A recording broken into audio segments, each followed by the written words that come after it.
want to talk about having a fancy garage to work on your cars and do whatever versus having like a very humble, kind of not fancy garage. And what sparks this video idea is just watching various YouTubers over the years grow and mature their channels and get themselves to a point where they're very wealthy. And listen, that is phenomenal. I am happy for all of them. I wish them the best of luck. I think it's great. It's really cool to see actually that, you're just expressing a hobby that you find enjoyable can lead to that level of riches. But I do think this is kind of something that happens a lot of the time. And it happens in all facets of your life, but I definitely think it really makes a big difference in the space you're working in. So what goes on, okay? What goes on is people start off generally on YouTube pretty humble, right? You've got probably a garage attached to your house, no lift, might not even be insulated, maybe you're in an older home, whatever it is, and you're just doing what every average Joe American's doing, trying to build your hot rod, trying to do your oil changes, trying to maintain your car, do your brakes with what you got. You got basic hand tools, you maybe got a little compressor, maybe you start getting into welding a little bit and stuff like that, but you're just working out of a 1 or 2 bay garage. If you're lucky, maybe it's a little bit oversized, whatever, but just kind of a standard setup. And you have to remember the concept of a person who is not a mechanic as a trade having a full-blown multi-bay hobby garage just wasn't ever a thing, in the past. Like, nobody really, if you're really wealthy, sure, but most people didn't have a 4 bay garage with 2 lifts in it, just kind of at their house or had a piece of property that only they use or just their friends use. So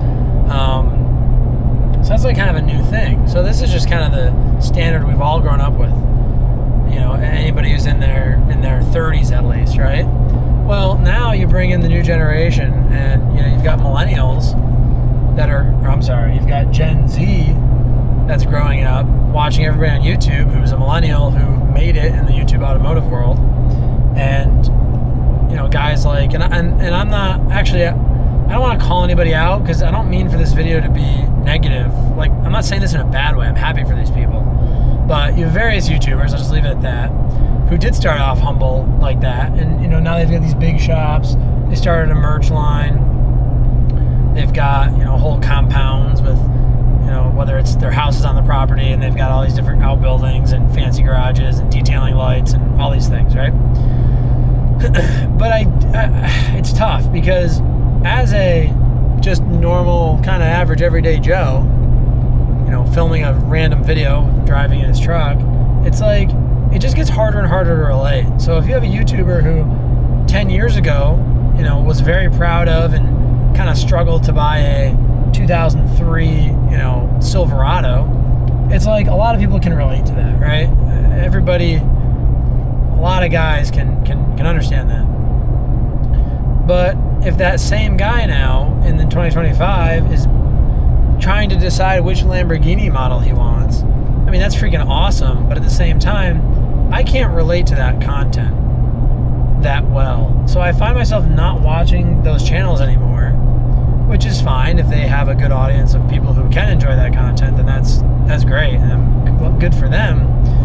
But I think, and maybe I'm wrong, maybe if I ever make it big time on YouTube, I'll be eating my words, but there's just something to me about having nice things and definitely expanding as you get older and as you get more money and building and growing and innovating.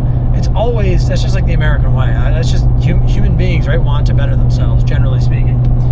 But there's something to be said for doing it in such a way that you kind of remain down to earth. And I feel like you can kind of have some of these things, but still not be quite as, I don't want to say flashy about it, but here's an example.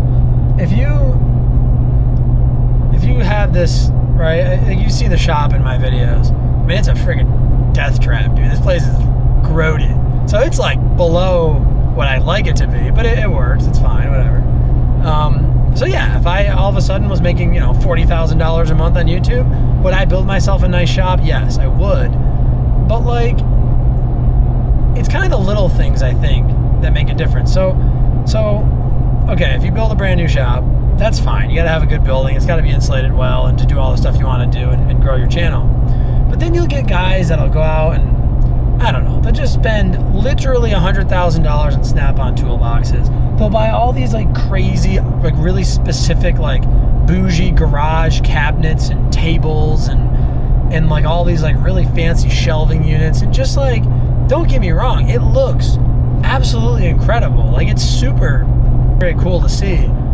But like, I feel like, okay, you could fill that garage with the exact same cars. But if you've got, kind of a wooden table you made that you mounted a vise to 10 years ago in there, and you've got, like I've always had shops with like cabinets, 50s era metal cabinets that like my grandpa found, somewhere 40 years ago. And it's just, like there's just something special to me about having a garage space that's kind of, I don't want to say thrown together, but I guess thrown together, but it's like still really functional and still has all the tools in it and has all of the function. It's just not like so pretty. Like, I don't know. I to some degree I reject this like idea that, once you've like made it in the world, you've got to have everything be like super like preppy and perfectly organized.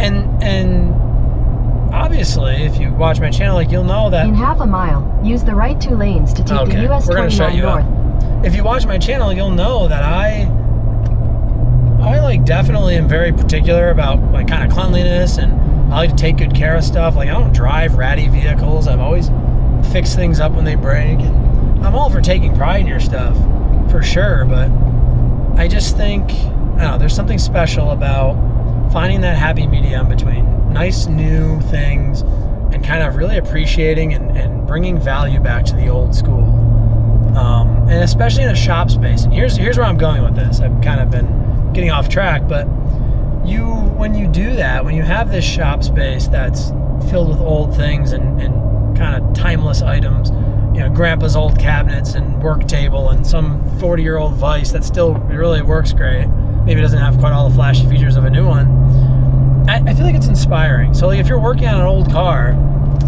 like, this is going to sound really hippy-dippy, but you're kind of like harnessing the past knowledge and just work experience and kind of just like emotion of the people ahead of you or behind you that did all these things. That guy is hot rodding his 1932 Ford Roadster. I don't know if you're using the same vise he did. I just think that's cool.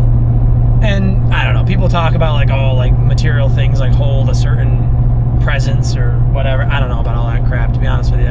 That's a little too hippie for me, but I do think if you put yourself in the right workspace, you're going to get a different result.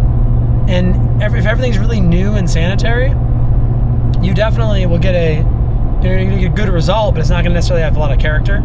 If you put yourself in a space that's clean and sanitary but has a lot of character, I feel like you're going to get a little more creative outcome, and it just does spark the creative juices. Like, and here's really proof of that, I would say, or do this experiment yourself and see if you agree. How about that?